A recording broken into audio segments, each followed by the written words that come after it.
Bapak Ibu Saudara yang terkasih dalam Tuhan Yesus Kristus, apa kabarnya? Tentu yang menjadi harapan saya selalu Bapak Ibu Saudara sekalian dalam keadaan yang sehat, baik sehat secara iman maupun sehat secara imun. Malam hari ini tetap kita akan mengadakan persekutuan doa, masih tetap ibadah secara online. Persekutuan doa belum bisa diadakan di gereja. Bapak Ibu, kita akan mendengarkan renungan firman Tuhan dan nanti kita akan menaikkan doa-doa syafaat. Tapi sebelumnya kita akan mengangkat satu pujian, Kami Perlu Kau Tuhan.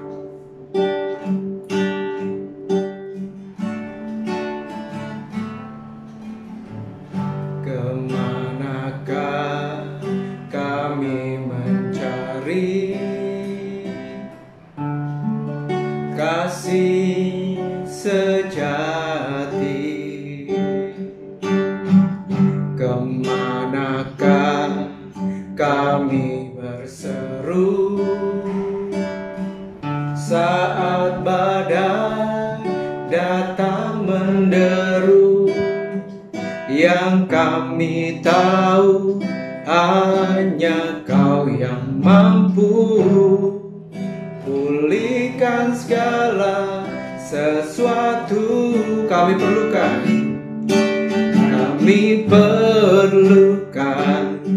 keajaiban-Mu. Kami butuhkan sentuhan tangan-Mu. Kami tak dapat jalan sendiri. Kami perlu Kau Tuhan. Kami perlukan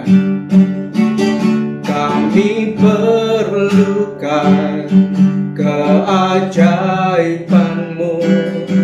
Kami butuhkan sentuhan tangan-Mu.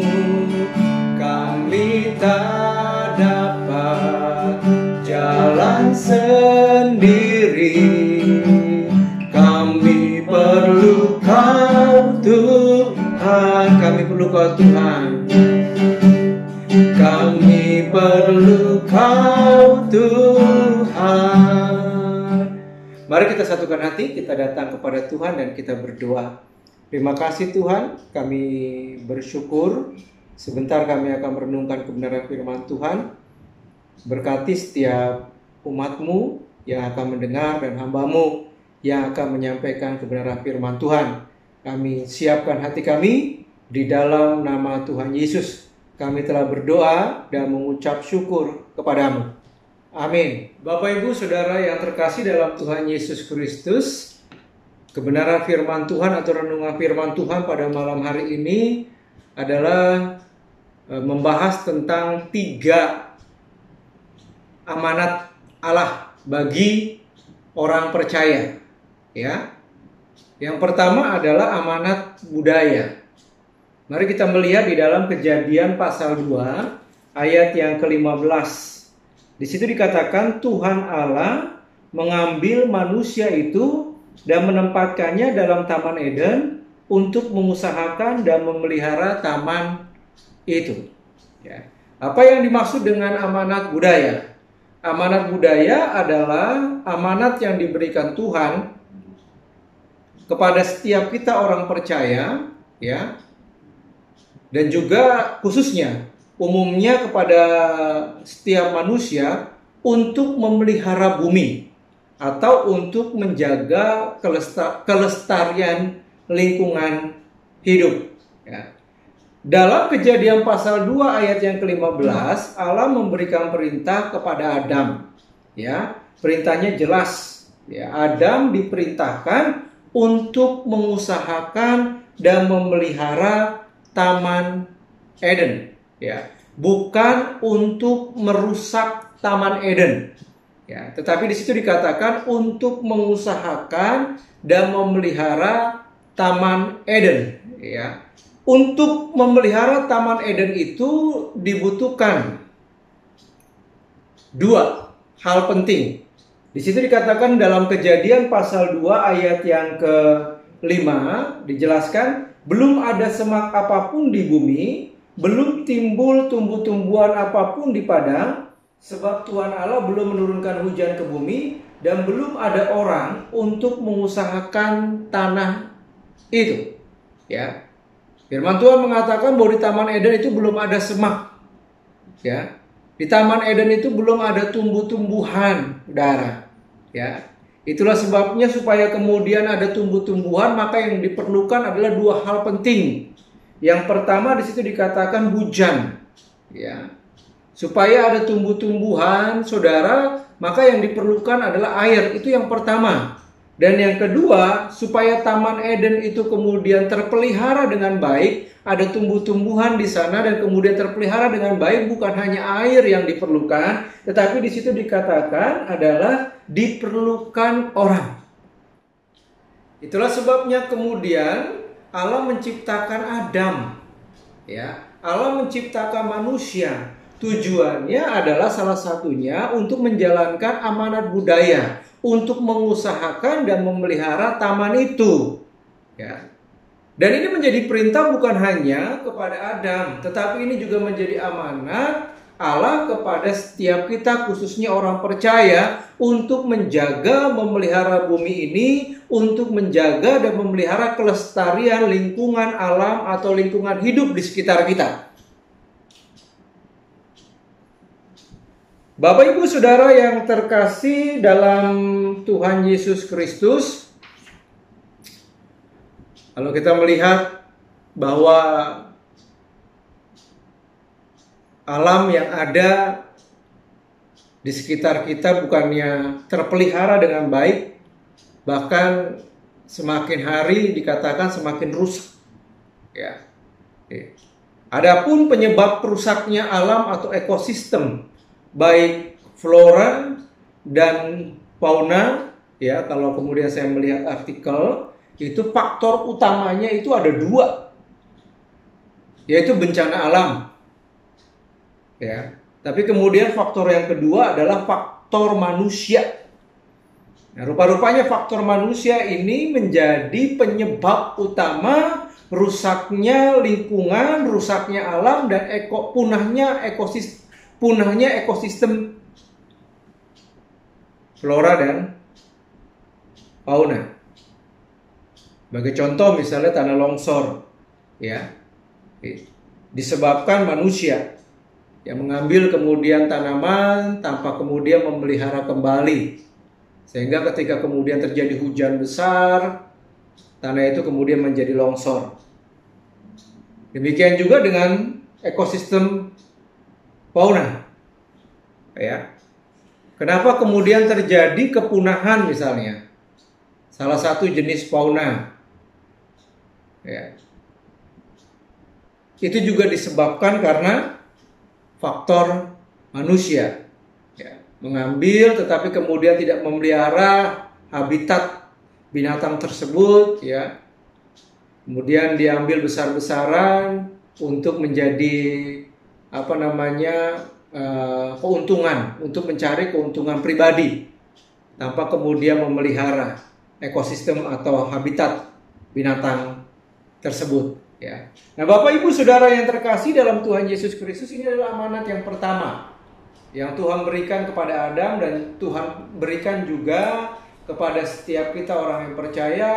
Tugas kita ada di dalam dunia ini untuk menjaga kelestarian alam, untuk menjaga kelestarian lingkungan di mana kita berada.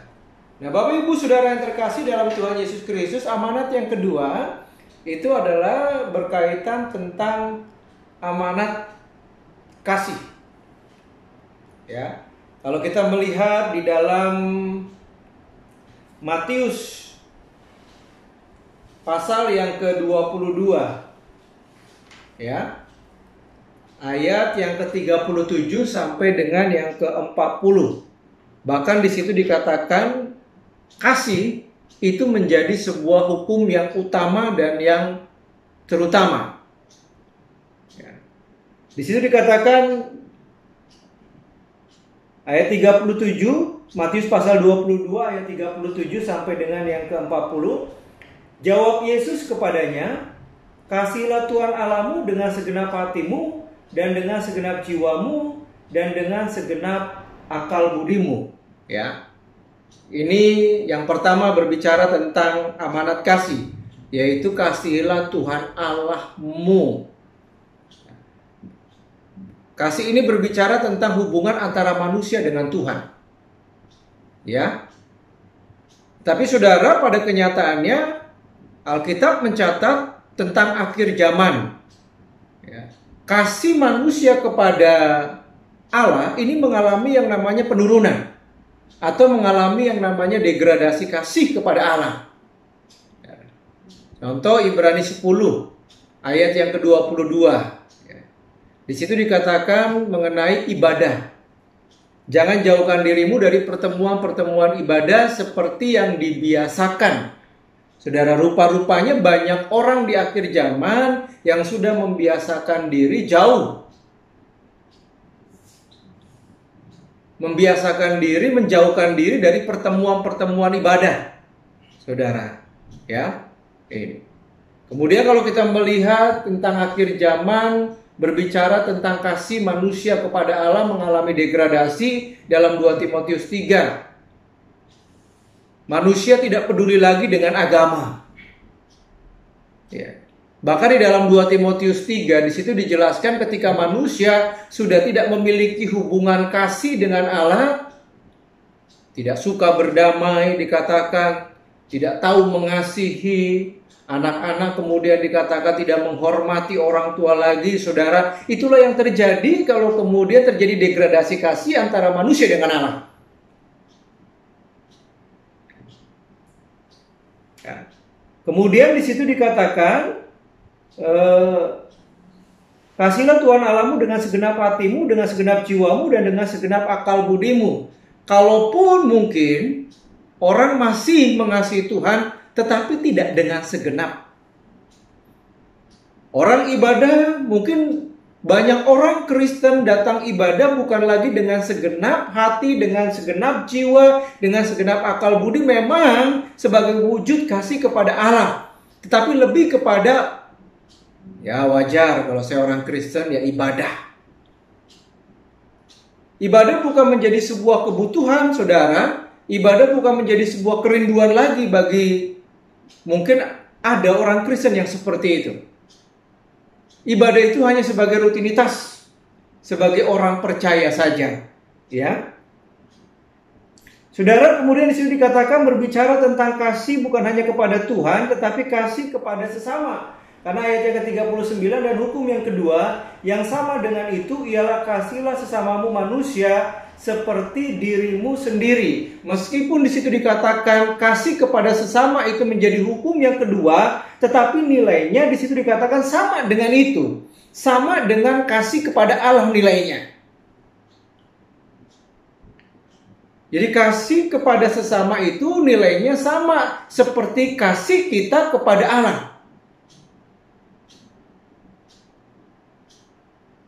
Ya.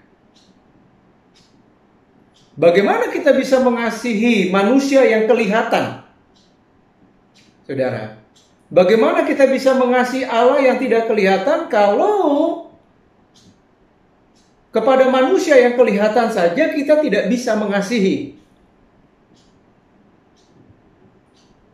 Kemudian di situ dikatakan kasih kepada diri sendiri, ya. Ini adalah amanat kasih, saudara, amanat yang kedua, ya. Yang ketiga, saudara, yang terakhir adalah berbicara tentang amanat agung. Ya, sebelum Yesus kemudian naik ke surga, ya, kemudian Yesus bertemu dengan murid-muridnya berkumpul di Galilea, ya. Kemudian menyampaikan amanat ini kepada murid-muridnya, saudara. Kita lihat di dalam Matius pasal yang ke-28 ayat yang ke-19 sampai dengan yang ke-20. Di situ dikatakan, karena itu pergilah, jadikanlah semua bangsa muridku dan baptislah mereka dalam nama Bapa dan Anak dan Roh Kudus, dan ajarlah mereka melakukan segala sesuatu yang telah kuperintahkan kepadamu, dan ketahuilah aku menyertai kamu senantiasa sampai kepada akhir zaman." Saudara, ya. Ini adalah amanat yang sangat penting, saudara. Ya, yang perlu diperhatikan oleh setiap orang percaya. Dan amanat ini juga mengalami degradasi. Ya. Saya setuju dengan seorang hamba Tuhan yang mengatakan bahwa penginjilan, pemuritan itu bukan program. Ya. Penginjilan, pemuritan itu adalah esensi gereja. Penginjilan dan pemuritan itu adalah tujuan gereja, bukan salah satu program gereja.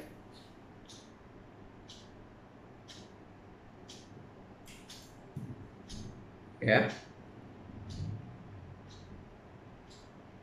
Bapak Ibu Saudara yang terkasih dalam Tuhan Yesus Kristus, perintah itu bukan hanya kepada murid-murid Tuhan Yesus pada waktu itu, tetapi perintah memberitakan Injil itu juga ditujukan kepada setiap orang percaya. Seringkali pemahaman tentang pemberitaan Injil ini juga banyak yang keliru.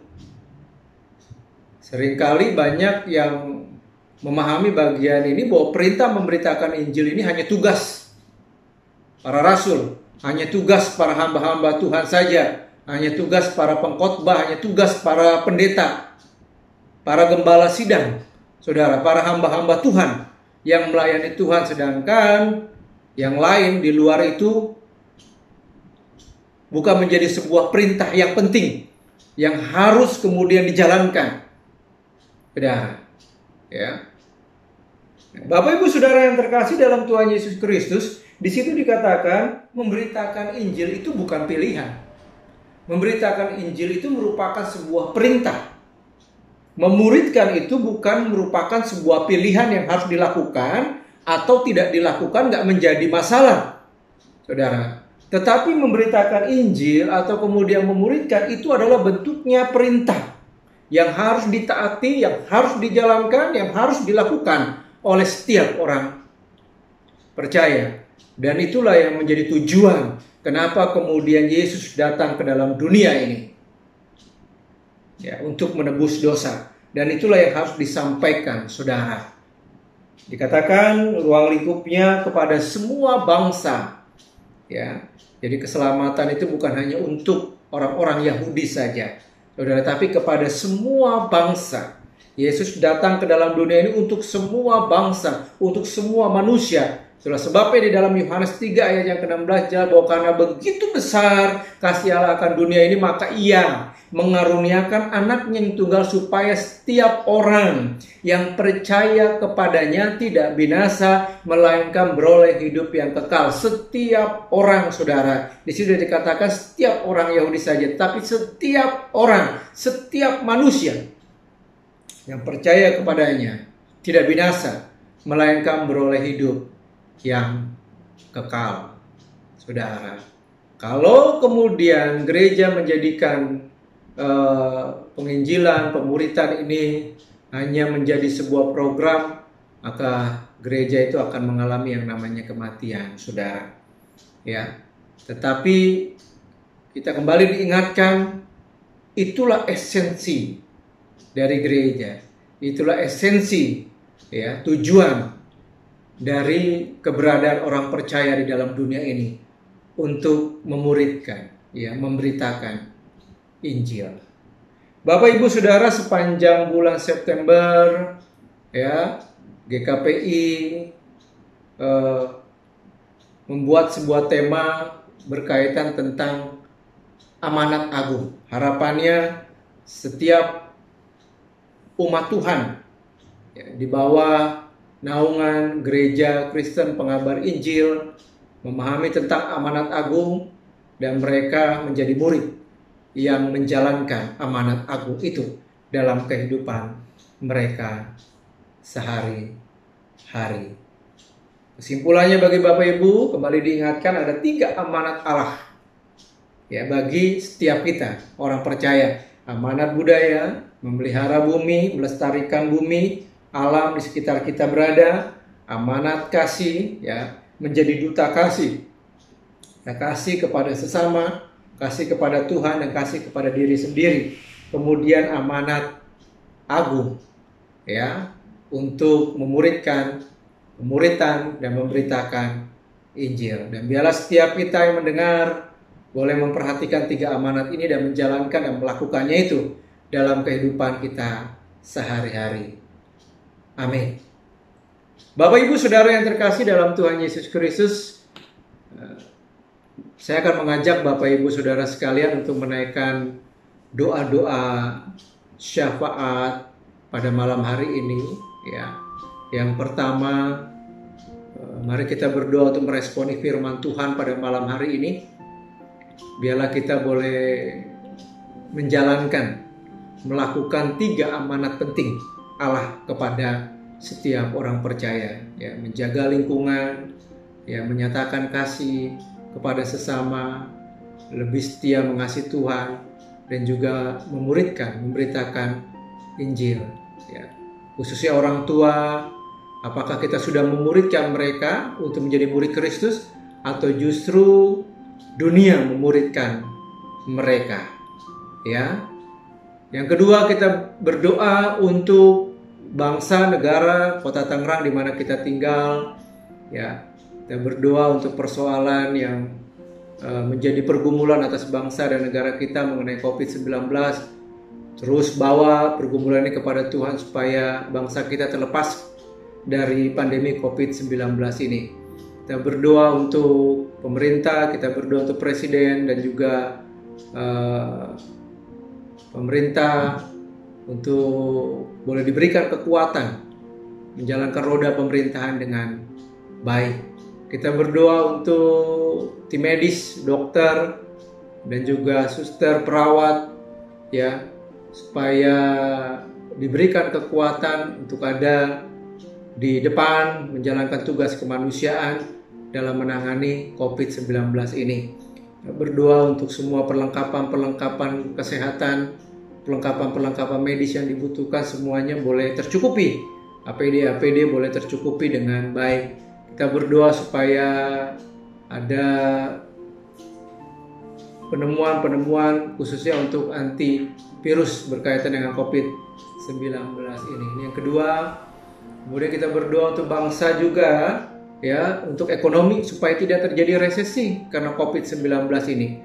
Kita berdoa supaya ekonomi bangsa negara kita tetap kuat dan tetap stabil, ya.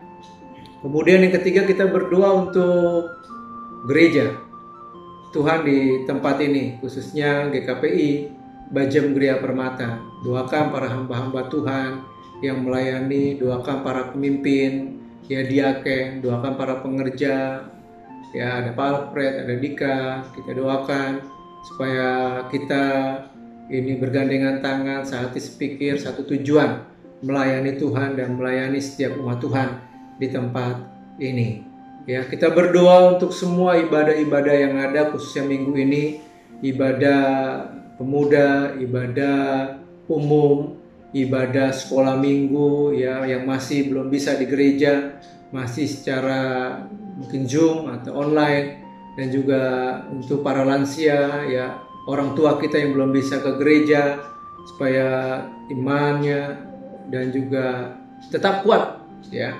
Itu kita berdoa untuk ibadah minggu live streaming juga semuanya supaya bisa berjalan dengan lancar.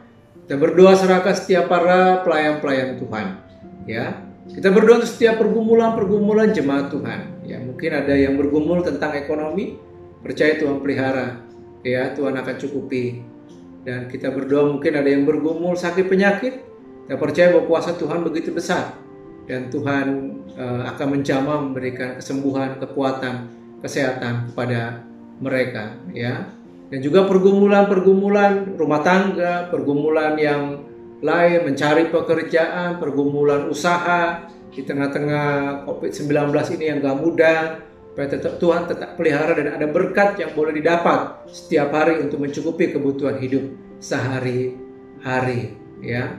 Bapak Ibu Saudara yang terkasih dalam Tuhan Yesus Kristus, Bapak Ibu berdoa di rumah saya di tempat ini, ya, yang memberikan waktu kepada kita 2-3 menit untuk berdoa bersama-sama, menyatukan hati, dan nanti saya akan mengakhiri pokok doa dan juga akan mengakhiri ibadah persekutuan doa pada malam hari ini. Mari kita tundukkan kepala, mari kita sungguh-sungguh menaikkan setiap doa-doa syafaat kita kepada Tuhan.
Terima kasih Tuhan, kami bersyukur bahwa Tuhan mendengar setiap seru doa syafaat yang dinaikkan oleh setiap umat Tuhan, baik setiap umat-Mu yang ada di rumah maupun hamba-Mu yang ada di gereja. Tuhan, setiap pokok-pokok doa yang sudah kami naikkan kepada Tuhan, kami percaya Tuhan mendengar dan Tuhan akan menjawab seturut dengan waktu dan kehendak Tuhan yang terbaik ya Bapa. Terima kasih Tuhan, kami imani bahwa Tuhan pasti akan menjawab Tuhan.